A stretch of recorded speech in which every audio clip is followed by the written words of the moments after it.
তাহলে কি এবার ভারতীয় ওয়ানডে ক্রিকেটে বিরাট কোহলি এবং রোহিত শর্মা জুটির অবসান হতে চলেছে? এই প্রশ্নটা কিন্তু চারিদিকে ঘোরাফেরা করছে।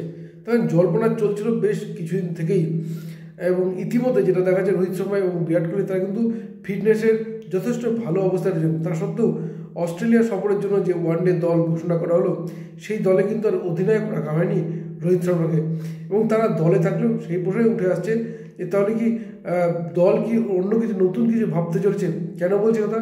সব কিছু আলোচনা করবো আজকের এই ভিডিওতে। নমস্কার, আমি সত্যজিৎ পাল। ভারতীয় ক্রিকেটে রোহিত শর্মা এবং বিরাট কোহলি তাদের অবদান কিন্তু অনস্বীকার্য। দীর্ঘদিন থেকেই এই দুজন কিন্তু ভারতীয় ক্রিকেট দলকে টেনে নিয়ে যাচ্ছেন। এবং কিছুদিন আগে আমরা দেখেছি যে তারা রীতিমতো টেস্ট ক্রিকেট থেকে এবং ওয়ানডে টি-20 ক্রিকেট থেকে অবসর নিয়েছেন এবং ওয়ানডে ক্রিকেটটা খেলা চালিয়ে যাওয়ার কথা কিন্তু ঘোষণা করেছেন। কিন্তু সেই ওয়ানডে ক্রিকেটের অধিনায়ক কে হবেন তা নিয়ে তো জল্পনা চলছে। এবার বিসিসিআই যে ঘোষণা করলো তা হচ্ছে এই মুহূর্তে ভারতীয় ওয়ানডে দলের অধিনায়ক করা হয়েছে শুভমান গিলকে। ফলে অস্ট্রেলিয়া সফরে এটা এখন লাখ টাকার প্রশ্ন যে 2027 ক্রিকেট বিশ্বকাপকে মাথায় রেখে দল যে ঘোষণা করা হয়েছে তার কি সে কারণে কি রোহিত শর্মা এবং বিরাট কোহলিদের নির্ভরতা কমানোর জন্যই, এবং যেটা ঘোষণা করা হয়েছে তাতে কিন্তু সেই প্রশ্নই কিন্তু উঠে আসছে। অধিনায়ক করা হয়েছে শুভমান গিলকে এবং সহ অধিনায়ক রয়েছে শ্রেয়াস আইয়ার।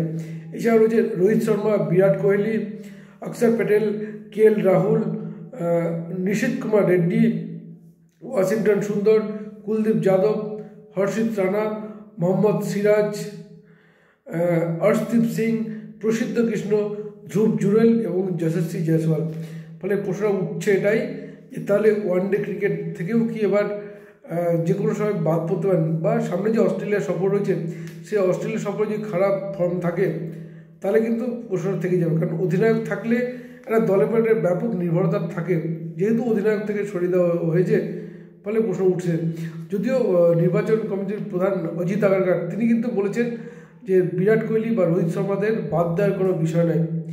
অর্থাৎ দল 2027 ক্রিকেট বিশ্বকাপকে মাথায় রেখে এগিয়ে যেতে চাইছে।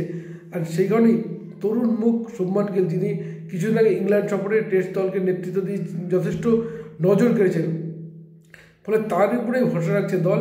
এবং সেই কারণেই ওয়ানডে ক্রিকেটেও কিন্তু তাকে অধিনায়ক করে দেওয়া হলো এবং অধিনায়ক পদ থেকে সরিয়ে দেওয়া হলো রোহিত শর্মাকে। যদিও অস্ট্রেলিয়ার সফরে যে ওয়ানডে দল রয়েছে সেই দলে কিন্তু রয়েছেন বিরাট কোহলি এবং রোহিত শর্মা দুজনেই রয়েছে। ফলে এই দলে থাকাও কিন্তু তাদের দুজনের একটা বড় চ্যালেঞ্জ। অর্থাৎ অস্ট্রেলিয়ার শক্ত পিচ, সেই শক্ত পিচে কিন্তু নিজেদের ফর্ম বজায় রেখেই আগামী দিন 2027 বিশ্বকাপ খেলতে তাকে দলে টিকে থাকতে হবে। কী বলবেন আপনারা? আপনাদের মতামত জানতে পারেন আমাদের কমেন্ট বক্সে।